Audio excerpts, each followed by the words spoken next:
In any programming language, keywords are mandatory.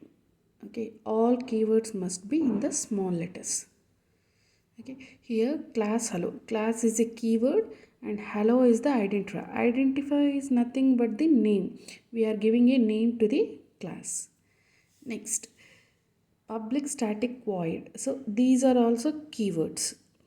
And main is the fixed identifier, so it is a contract between the runtime environment and the development team. So main is a Java runtime environment, and it is always looks for the main method. So main, we are calling it as a fixed identifier. And arguments. So arguments is nothing but also we are giving name to the string. Okay, so this is also identifier we are saying. Next, string is in a built-in class.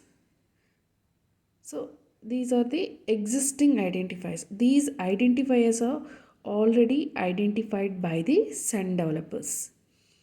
So as this we have to use this. Next, hello to all. So hello to all, these are the string literals. So literals are nothing but the values. So these values might be integer, float, double, character, or etc. Okay, so literals are nothing but the values. So the output of the program will display hello to all.